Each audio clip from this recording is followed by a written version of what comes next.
You don't have to yell. It's going to echo everywhere. I know, it's going to be a different sounding pod for sure. Why are you not facing me? You're not going to talk to me?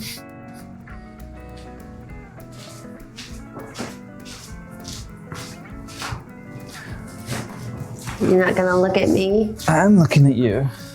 You're not looking at me because you got your sunglasses on. It's written all over my face, okay, that I'm stressed. That is true. Should we start with me in Barcelona?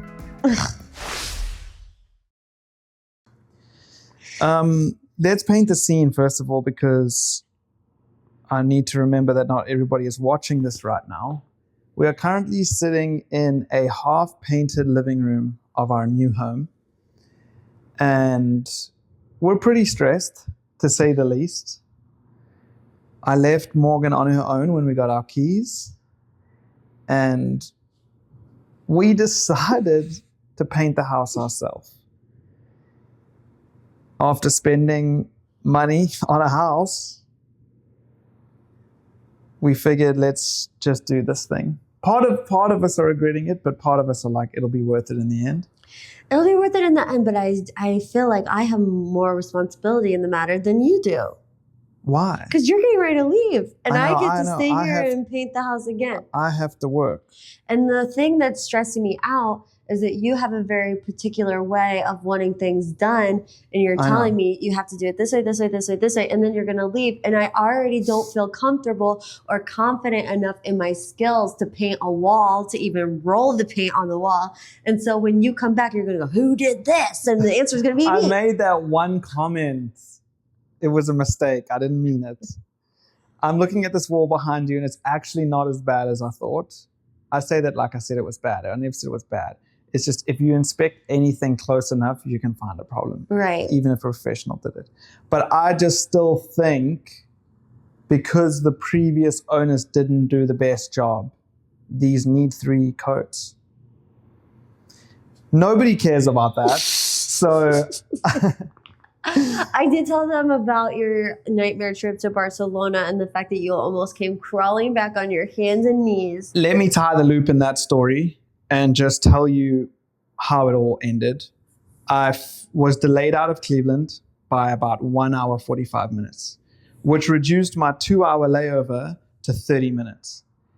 Land in Newark with 30 minutes to spare. So when my wheels touched down, my next boarding gates, which is the flight to Barcelona, the boarding opens. Before we even get to the gate to disembark the plane from Cleveland, the gate now has closed because we spent so much time on the runway in Newark waiting for a gate to open up.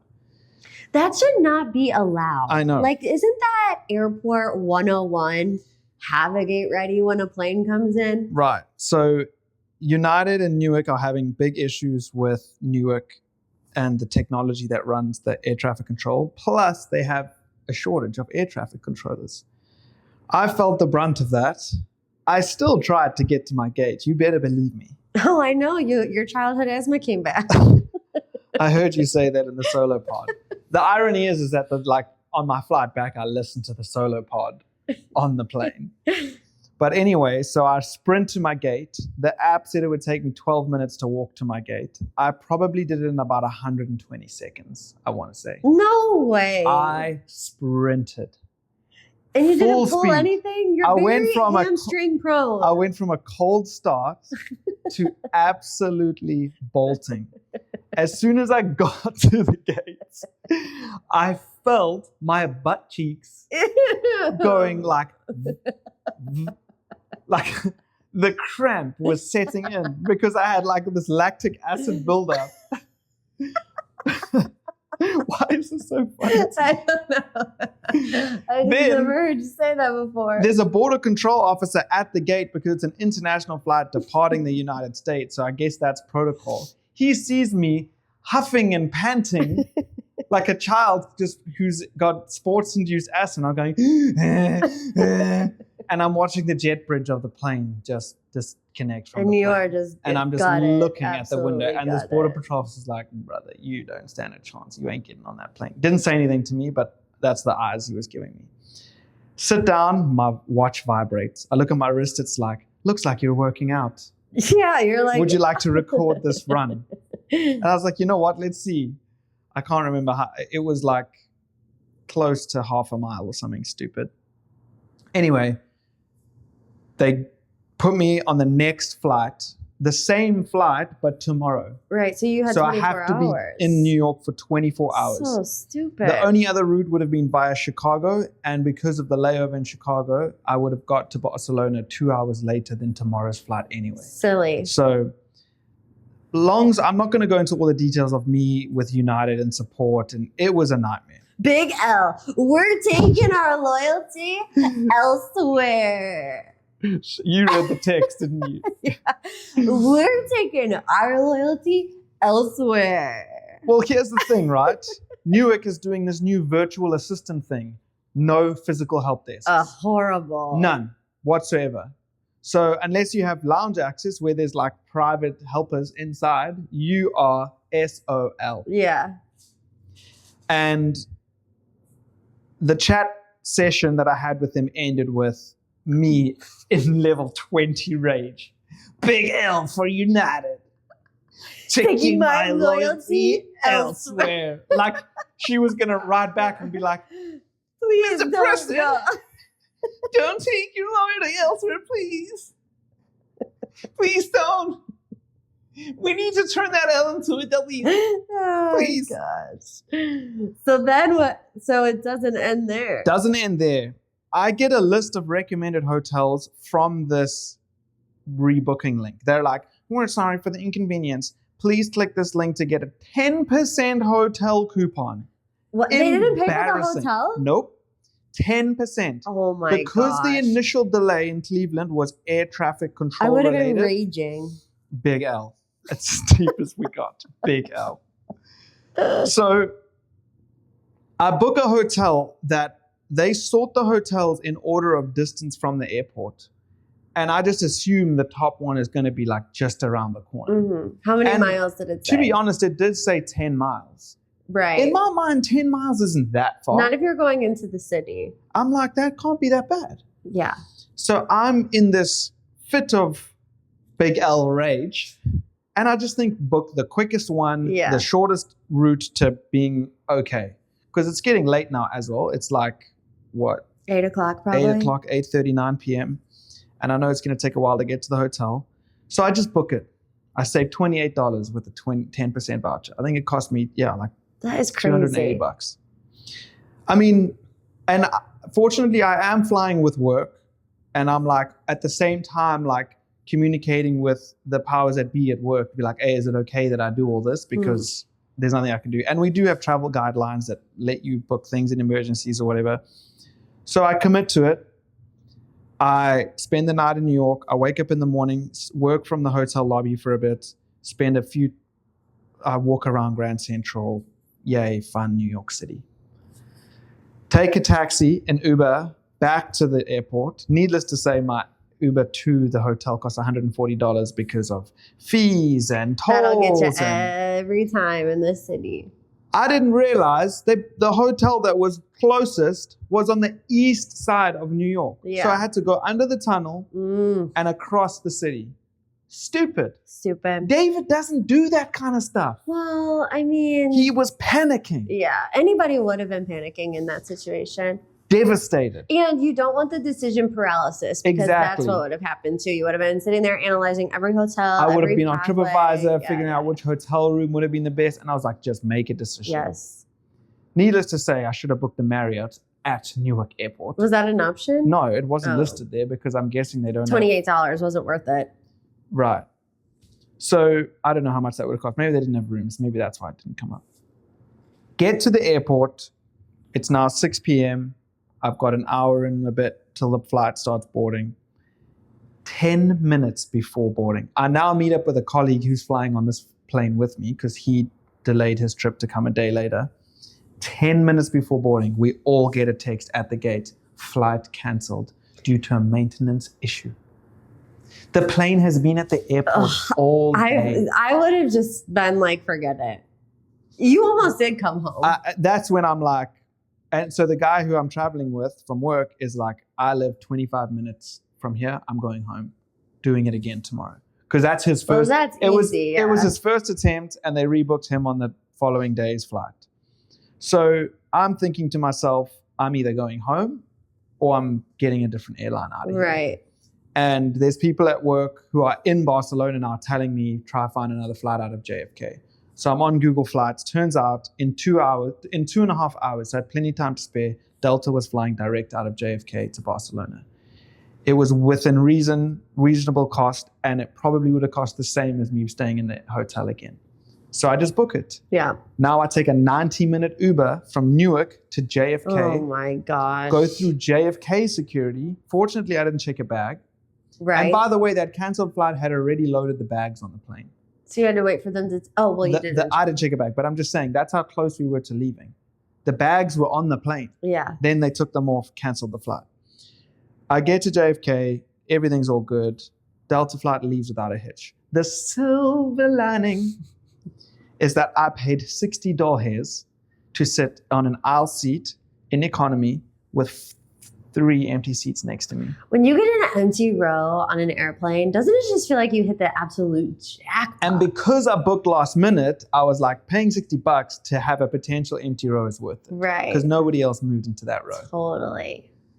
I even had a giggle with the ladies next to me, and they were like, empty row. A giggle. Big thumbs up. I was like, I know. Counting my chickens, nobody actually gets in these seats.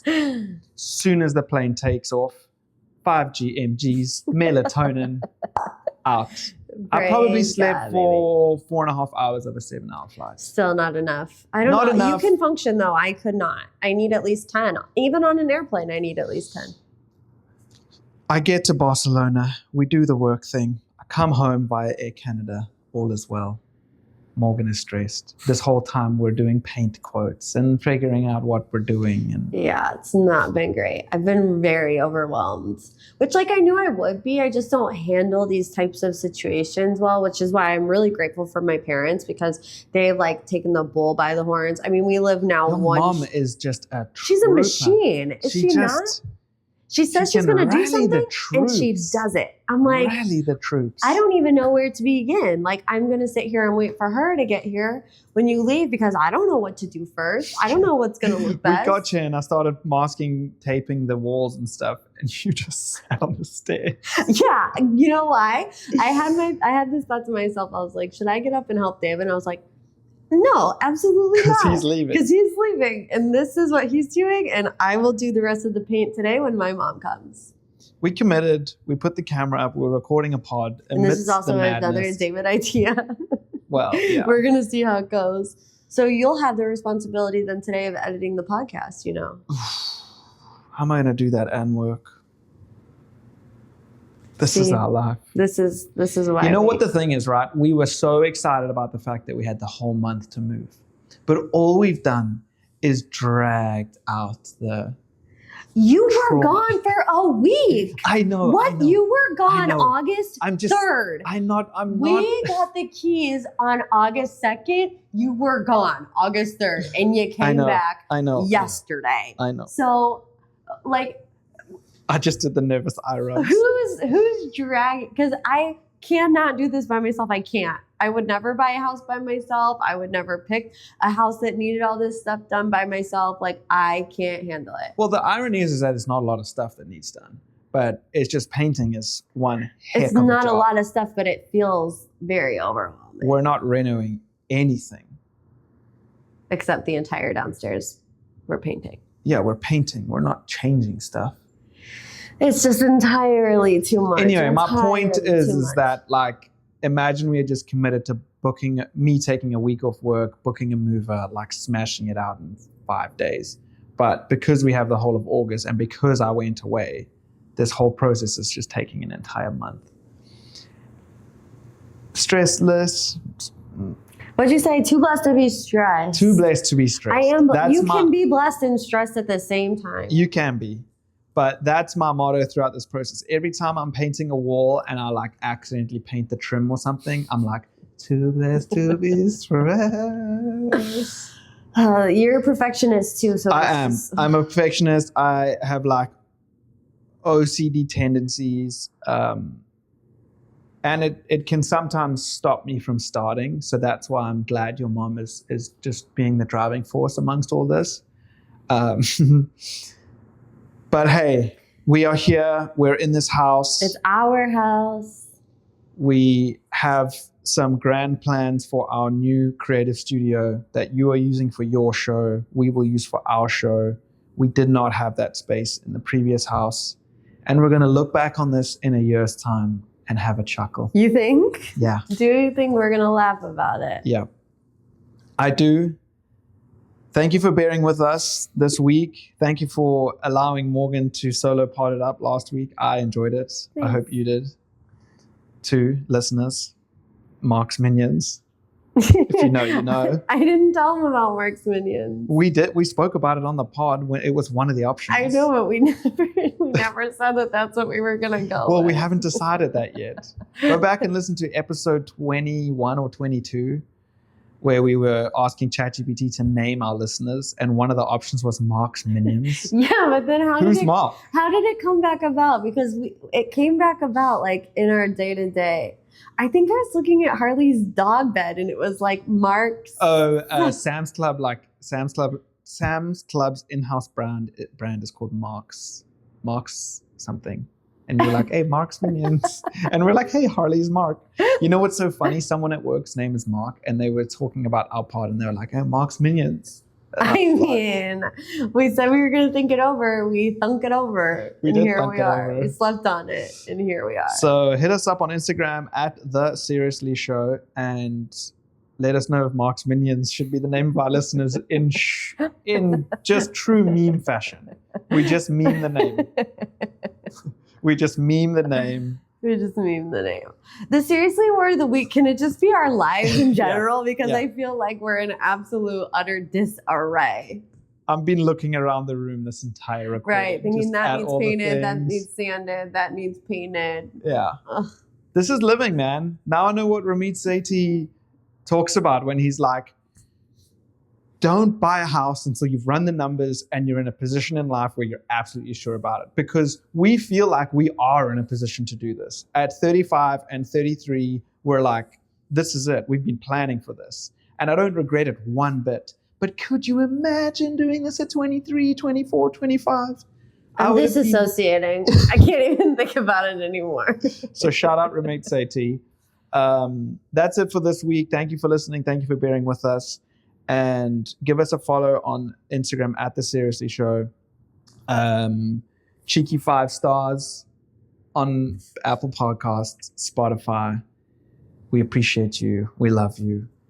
New pod studio coming soon. Peace. See ya.